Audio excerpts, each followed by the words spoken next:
Morning students, आज हम class 7 का चैप्टर 5 एक्सरसाइज 5.4 करेंगे। तो देखो 5.4 करने से पहले हम इसका कुछ इंट्रोडक्शन है उसे समझते हैं। इंट्रोडक्शन में आपके पास क्या है, parallel line and special pair of angles. तो अब हम इसके बारे में डिस्कस करते हैं। तो देखो फर्स्ट ऑफ ऑल है अपना पैरेलल लाइन। पैरेलल क्या होती है आपकी, देखो ऐसी टू लाइन जो आपस में कभी इंटरसेक्ट नहीं होती हैं, है ना। दैट मीन्स जैसे अभी कोई भी टू पैरेलल लाइन है, ये कभी भी इंटरसेक्ट नहीं होंगी, तो ये इसके क्या होंगी, पैरेलल। और दूसरी बात ये कि देखो इनकी मिड में जो डिस्टेंस है ना वो कांस्टेंट होना चाहिए, यानी कि इस लाइन के हर एक पॉइंट पर आप कोई सा भी पॉइंट लो इस लाइन का, है ना, और इस लाइन का भी कोई सा भी पॉइंट लो, है ना, इसके सामने वाला। तो ये कितना होनी चाहिए, डिस्टेंस इक्वल होनी चाहिए यहाँ पर से, है ना, कांस्टेंट होनी चाहिए। इनके मिड की डिस्टेंस क्या होनी चाहिए, आपके इक्वल होनी चाहिए। एक तो ये पैरेलल लाइन क्या होती है कि टू लाइन की मिड की डिस्टेंस क्या होती है, इक्वल होती है, कांस्टेंट होती है। And second, the both line are not intersect each other, है ना, एनी पॉइंट। यानी कि ये दोनों लाइन, अब आप जैसे अगर मानो ऐसे बना दोगे तो ये भी क्या है अपने नॉट पैरेलल है, क्योंकि इनको भी कभी आगे अगर आप ऐसे एक्सटेंड करोगे ना तो कहीं ना कहीं आपस में क्या हो जाएंगी, इंटरसेक्ट हो जाएंगी। लेकिन पैरेलल लाइन ऐसी होती हैं जो आगे आप इन्हें कितना भी एक्सटेंड कर दो ये कभी भी इंटरसेक्ट नहीं होती। तो ये तो पैरेलल लाइन नहीं है, लेकिन ये पैरेलल लाइन है। तो अगर आपसे कोई पूछे कि what is a parallel line, तो आप क्या कह दोगे कि two line not intersect each other at any point, it's called parallel line. ठीक है, तो पैरेलल लाइन हो गया। अब इस पैरेलल लाइन से हमें क्या करना है, एंगल्स मेट करने हैं। तो अब आपको ये देखना है, जैसे अभी इससे पहले हमने पढ़े थे अल्टरनेट एंगल, करस्पॉन्डिंग एंगल, ये सब पढ़े थे ना। अब हम ये सब एंगल्स किस में पढ़ेंगे, पैरेलल लाइन पे पढ़ेंगे। तो अपना फर्स्ट है इसका करस्पॉन्डिंग एंगल्स। देखो करस्पॉन्डिंग एंगल्स अभी हमने पहले क्या पढ़ा था कि आपके पास कोई भी टू लाइन है, एक लाइन ट्रांसवर्सल है, तो इसे एंगल 1 एंगल 2 ये दोनों क्या थे, हमारे करस्पॉन्डिंग एंगल थे।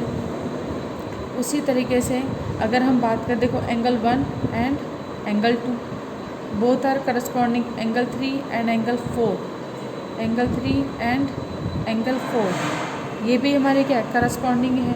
उसी तरीके से हम इधर की बात करें तो कितना हो जाएगा, 5 और ये 6, angle 5 and angle 6 are corresponding, and angle 7 and angle 8, angle 7 and angle 8 are क्या हो जाएंगे, करस्पॉन्डिंग एंगल।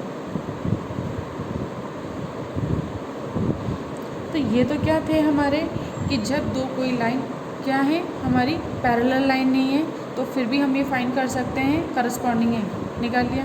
लेकिन अगर ये दोनों लाइन पैरेलल हो जाती है ना, अब केस क्या आ गया कि ये दोनों लाइन हमारी क्या है, पैरेलल है। जैसे एल एम ये टू लाइन है हमारे पास, ये एक दूसरे के पैरेलल है। एक कोई लाइन है ट्रांसवर्सल लाइन, ए बोल दिया हमने, ये क्या है हमारी ट्रांसवर्सल लाइन है। अब देखो जब कोई भी टू लाइन पैरेलल होती है ना तो इनके करस्पॉन्डिंग एंगल क्या होते हैं, इक्वल होते हैं। तो दैट मीन्स अगर ये 1 है तो ये 2, तो हम क्या लिखेंगे, angle 1 is equal to angle 2 when L is parallel to M. ये कब कंडीशन होगी, देखो अगर L is parallel to M है, अगर ये लाइन पैरेलल है, अगर आपको क्वेश्चन में गिवन है कि टू लाइन पैरेलल है तो उनकी करस्पॉन्डिंग एंगल ये आप क्या कर दोगे, इक्वल। जैसे 1 इक्वल टू, अगर हम यहाँ बात करते हैं 3 इक्वल क्या हो जाएगा, 4, एंगल 3 इक्वल एंगल 4 हो जाएगा। इसी तरीके से अगर हम यहाँ बात करें एंगल 5 और ये कितना हो जाएगा, एंगल 6 करस्पॉन्डिंग है, angle 5 is equal to angle 6 हो जाएगा। उसी तरीके से अगर हम यहाँ बात करेंगे 7 और ये 8 तो क्या हो जाएगा, angle 7 is equal to angle 8। यानी कि देखो अगर जब लाइन पैरेलल नहीं थी हमारे तब भी हमने क्या निकाले थे, करस्पॉन्डिंग एंगल निकाले हमने। लेकिन बस ये था कि हमने करस्पॉन्डिंग एंगल तो बता दिए लेकिन वो इक्वल नहीं होंगे। इक्वल कब होंगे, जब ये दोनों लाइन क्या हो जाएंगी, पैरेलल हो जाएंगी। जब भी ये दोनों लाइन पैरेलल हो जाएंगी तो इनके करस्पॉन्डिंग एंगल इक्वल होते हैं। तो इससे आपको देखो क्या समझ में आया, फर्स्ट केस कि अगर आपकी लाइन पैरेलल है तो उनके करस्पॉन्डिंग एंगल इक्वल होंगे। लेकिन अगर आपको रिवर्स करके दे दें कि अगर आपको करस्पॉन्डिंग एंगल इक्वल दे दें तो आप क्या बोल सकते हो, अगर आपकी ये करस्पॉन्डिंग एंगल इक्वल दे दें तो आप बोल सकते हो कि ये जो लाइन है दोनों ये क्या है, पैरेलल। मतलब ये दोनों एक दूसरे के अपोजिट भी ट्रू हैं। अगर लाइन पैरेलल है तो करस्पॉन्डिंग एंगल इक्वल होंगे। अगर आपको किसी क्वेश्चन में करस्पॉन्डिंग एंगल इक्वल दे रखे हैं तो आप क्या बोल सकते हो कि लाइन आपकी क्या है, पैरेलल है। तो इस तरीके से आप करस्पॉन्डिंग एंगल निकाल पाओगे। आपको समझ में आया होगा अच्छे से। तो two parallel intersect by a transversal line when the angles of each pair of corresponding angle are equal. तो इसमें जो ब्रैकेट में आपके बॉक्सेस बने हुए हैं इन सबको मार्क कर लेना बुक में से, और आप चाहो तो आप अपनी कॉपी में भी लिख सकते हो। इसके बाद है अपना नेक्स्ट है अपना अल्टरनेट इंटीरियर एंगल।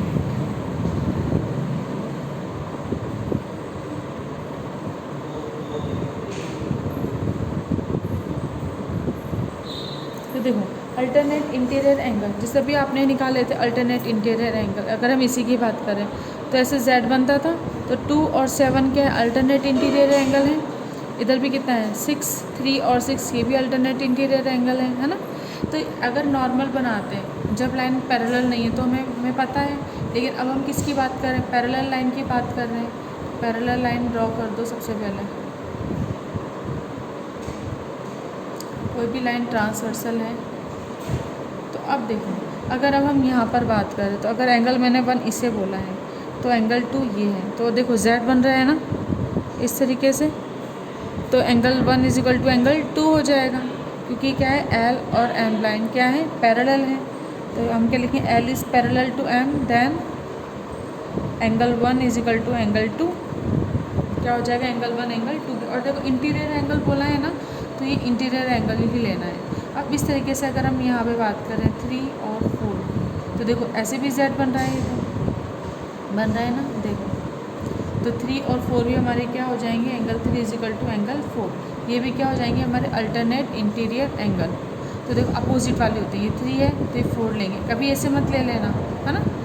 क्या होंगे, एक तो ये और एक ये, 3 और 4, 1 और 2, यानी कि आपके Z बनना चाहिए। और अगर पैरेलल लाइन है तो एंगल इक्वल हो जाएंगे, अगर पैरेलल लाइन नहीं है तो एंगल इक्वल नहीं होते। जैसे मानो यहाँ पर ही है, ये दोनों लाइन पैरेलल नहीं है, लेकिन अगर हम ऐसे Z बनाते तो 7 और 2 क्या होते हैं, हमारे अल्टरनेट इंटीरियर एंगल होते हैं, लेकिन ये इक्वल नहीं होते। लेकिन जैसे ये दोनों लाइन पैरेलल हो गई हमारे, तो अब हमारे अल्टरनेट इंटीरियर एंगल क्या हो जाएंगे, इक्वल हो जाएंगे। तो हमने क्या लिख दिया, 1 इक्वल टू 3 इक्वल 4।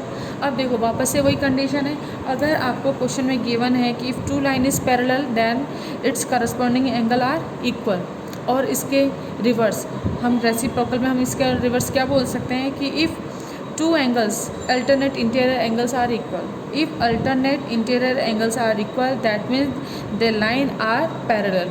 तो देखो 1 और 2 अगर हमको ये दे दें कि ये इक्वल है ना, 3 और 4 हमको अल्टरनेट इंटीरियर दे दें कि ये इक्वल हैं आपके, तो आप इसके बोल सकते हो कि L और M लाइन ये क्या होंगी, पैरेलल।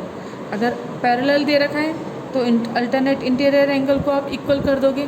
इसका रिवर्स अगर आपको क्वेश्चन में ऐसे दे रखा है कि अल्टरनेट इंटीरियर एंगल आपके इक्वल है, तो आप लाइन को भी क्या कर दोगे, पैरेलल कर दोगे। देखो नेक्स्ट अपना क्या है, interior angle on the same side of a transversal. तो अब जैसे मानो हमने ये 2 पैरेलल लाइन ड्रॉ की, ये एक ट्रांसवर्सल लाइन है, इसे हमने L M और ये हमारी क्या हो गई, A हो गई। अब देखो interior angle on the same side, अब कोई भी सेम साइड का लो, जैसे आपने ये लिया 1 और ये क्या है 2, तो ये क्या है हमारे इंटीरियर एंगल है और सेम साइड के, यानी कि लो तो एक तरफ इधर के लो, या फिर अगर आपको इधर के लेने तो इधर के ही लो, है ना ऐसे। तो हम क्या करते हैं, interior angle of same side किस पे बन रही है, ट्रांसवर्सल पे। तो अब ये इन दोनों का जो सम होता है ना हमेशा वो सप्लीमेंट्री एंगल होता है।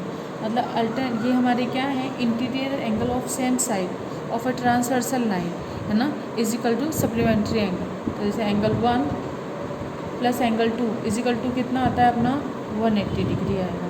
इसी तरीके से अगर आप इधर की बात करो ना, एंगल 3 एंगल 4, तो देखो ये भी क्या सेम साइड है, तो हम क्या लिख सकते हैं, angle 3 plus angle 4 is equal to 180 degree. When ये कब होगा, ये कंडीशन तभी होगी जब L is parallel to M, यानी अगर ये दोनों लाइन आपके पैरेलल हैं तो हमारे यहाँ के अंदर के इंटीरियर एंगल का सम कितना आता है, 180 है ना। अब वो भी वन साइड के, 3 और 4 प्लस है ना, कितना हो जाएगा 180, 1 + 2 भी कितना हो जाएगा अपना 180। और अगर इसका रिवर्स देखो, और अगर आपको कोई भी ऐसे एंगल दे रखे हैं इंटीरियर एंगल वन साइड के, जिनका सम आपका कितना है, सप्लीमेंट्री एंगल है, तो आप क्या बोल सकते हो कि ये दोनों लाइन क्या होंगी हमारे पैरेलल। तो लाइन एल लाइन एम के क्या हो जाएगी, आपके पैरेलल हो जाएगी। तो रिवर्स भी आपको याद रखना है ना, दोनों तरफ से ये रिज़ल्ट अपना प्रूव होगा। तो आप इसके लिए क्या बोल सकते हो, if two line are parallel, if two parallel line are intersect by a transversal line, then the sum of interior angles of the same side of a transversal is कितना हो जाएगा अपना 180। ये हम ये भी बोल सकते हैं, और the interior angle of the same side of a transversal are supplementary. या तो 180 बोलो या सप्लीमेंट्री बोलो, एक ही बात है ना। इन दोनों का ऐड करने पर कितना आएगा, 180। तो याद रखना वापस से, if two line are parallel तो क्या हो जाएगी हमारी, and other line is a transversal, तो interior angle, sum of interior angle is equal to कितना हो जाएगा अपना 180। तो 1 + 2 is equal to 180, 3 + 4 is equal to 180। तो 3 and 4 is a angle, okay. तो angle 3 and + angle 4 is equal to 180 हो जाएगा। तो यहाँ तक आपको अच्छे से समझ में आया होगा। यानी कि अब आपको क्या दे रखा है कि देखो हमने क्या क्या पढ़ लिया, एक बार रिवाइज करते हैं, है ना। हमने क्या पढ़ लिया कि अगर आपके पास टू लाइन पैरेलल हैं, एल और एम पैरेलल हैं, एक लाइन ट्रांसवर्सल है, तो हमारे क्या होते हैं, करस्पॉन्डिंग एंगल इक्वल होते हैं। तो angle 1 is equal to angle 2 हो जाएगा, ठीक है। इसी तरह से एंगल 3 इज़ एंगल 4 हो जाएगा। करस्पॉन्डिंग एंगल मैंने सिंपली बता दिया है ना, ये वाला एंगल इसके, ये वाला एंगल इसके इक्वल हो जाएगा। इसके बाद अब हम बात करें तो angle 5 is equal to angle 6, angle 7 is equal to angle 8, ये हो गए। इसके बाद हमने क्या पढ़ा कि करस्पॉन्डिंग एंगल इक्वल हो गए।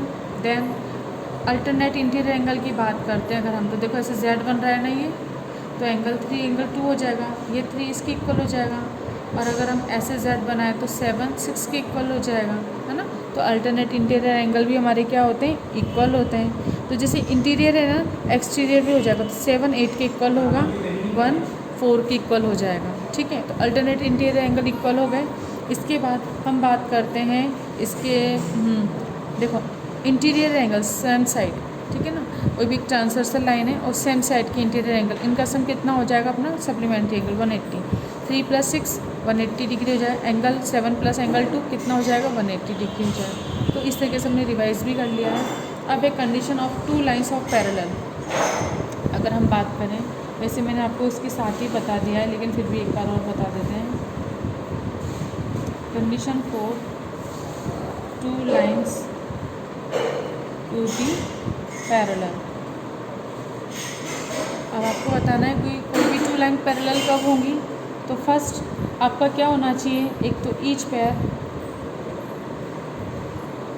ऑफ करस्पॉन्डिंग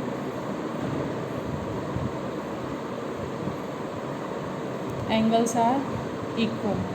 देखो अगर करस्पॉन्डिंग एंगल जैसे 1 2 के इक्वल है ना, 7 8 के इक्वल है, 5 6 के इक्वल है, 3 4 के इक्वल है, तो हम क्या बोलेंगे, करस्पॉन्डिंग एंगल अगर आपको इक्वल दे रखे हैं तो आप क्या बोलोगे, लाइन एल लाइन एम के क्या होगी, पैरेलल हो जाएगी। सेकंड, अगर आपको बोलेंगे each pair of alternate interior angle are equal. अब आपको इंटीरियर एंगल की बात करनी है, तो हमने यहाँ बात करी, तो देखो अल्टरनेट इंटीरियर एंगल तो 2 3 के हो जाएगा, 2 3 के इक्वल आपको दे रखा है, या 7 आपको 6 के इक्वल दे रखा है, ये दोनों दे रखे हैं। 7 6 के इक्वल है, 2 3 के इक्वल है अगर, तो हम क्या बोल सकते हैं, लाइन आर पैरेलल। तो हम लिख सकते हैं each pair of alternate interior angles are equal, then the line is parallel. And third, each pair of interior angle of the same side of the transversal are supplementary. Again देखिए angle 7 + angle 2 अगर हम करते हैं और हमारा 180 होगा, angle 7 + angle 2 करोगे और अगर आपके 180 आ जाता है, डैट मीन्स हम क्या बोलेंगे, this line are parallel, line L is parallel to line M. इसको भी अपन लिखते हैं each pair of interior angles on the same side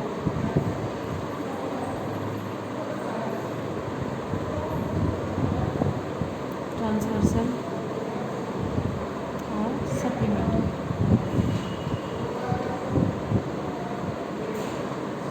इस तरीके से हो जाएगा। तो आपको दोनों कंडीशन ये मैंने साथ के साथ भी बता दी थी और अभी वापस बता दी है आपको। लाइन पैरेलल होने के लिए अगर आपको ऑब्जेक्टिव में भी पूछे लाइन पैरेलल होने के लिए क्या कंडीशन होनी चाहिए और आपको कुछ कंडीशन दे दे तो आप मार्क भी कर सकते हो। तो इस तरीके से इसका इंट्रोडक्शन अपना कंप्लीट हो जाता है। इसके बाद नेक्स्ट वीडियो में हम इसकी एक्सरसाइज करेंगे। तो आज का वीडियो अपन यहीं पे कंप्लीट करते हैं। Thank you.